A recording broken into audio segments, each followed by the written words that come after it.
In the name of Allah, the most gracious, the most merciful, we warmly welcome the dear viewers of Mystical Islam to our channel. We hope that you are doing well. Peace be upon you, respected viewers.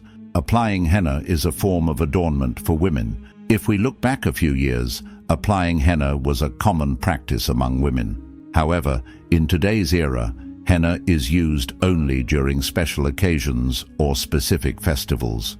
Although different hadiths encourage the application of henna, some of our sisters do not use it or do not like it.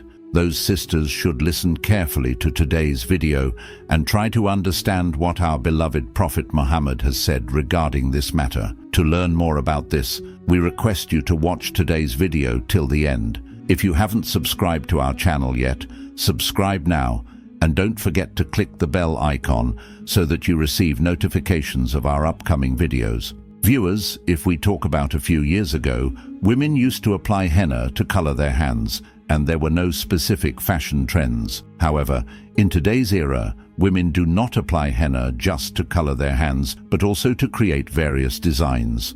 According to Islamic scholars, it is permissible for women to apply henna on their hands and feet, and all types of designs are allowed, except for those that depict living beings or statues. It should also be noted that women should apply beautifully designed henna only for their husbands, not for non-mahram men. Coloring the hands and feet with henna is a form of adornment for women. Men are prohibited from using adornments that are meant for women. According to a narration by Hazrat Abu Huraira, a eunuch was brought before Prophet Muhammad, and he had applied henna on his hands and feet. The Prophet asked, "Why has he done this?" It was said, "O Messenger of Allah, he imitates women." Upon hearing this, the Prophet ordered, "Expel him from the city of Medina and leave him in the region of Naki." Some people asked, "O Messenger of Allah, should we not execute him?" The Prophet replied, "I have been prohibited from killing those who pray."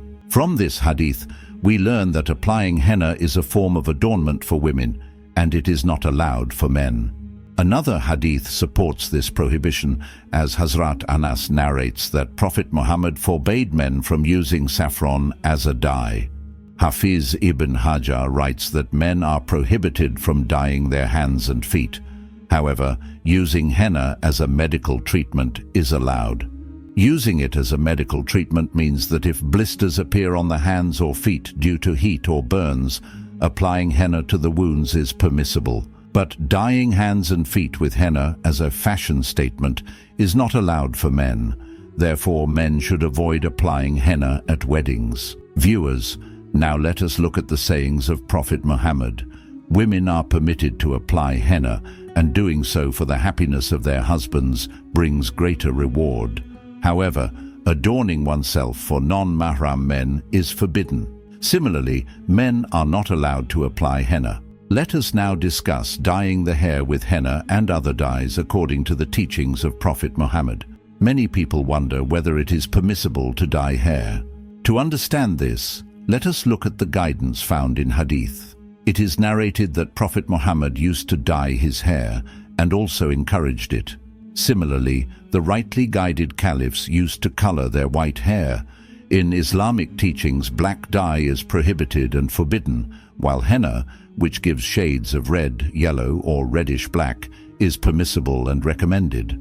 A narration in Bukhari and Musnad Ahmad states that Hazrat Usman bin Abdullah said, "I went to Salama, and she took out a strand of the Prophet's hair that was dyed with henna and katam." Note: katam is a plant that grows in soft soil. Its leaves resemble olive leaves, and its fruit is similar to black peppercorns. When ground, it produces a black dye. According to Musnad Ahmad, Nasai, and Abu Dawud, Hazrat Abu Rimtha narrates, "I visited the Prophet, and he had dyed his beard with henna." Hazrat Ibn Umar said, "I saw Prophet Muhammad using a yellow dye, and I liked it too." From this, we learn that Prophet Muhammad used hair dye, as evident from Salama's narration, and Hazrat Ibn Umar's narration about the Prophet using yellow dye. A narration in Musnad Ahmad states that Hazrat Abu Huraira reported, "The Prophet said, 'Grow your beards, trim your mustaches, and change your white hair, "Do not imitate the Jews and Christians." Another hadith says, "The Jews and Christians do not dye their hair, so you should do the opposite."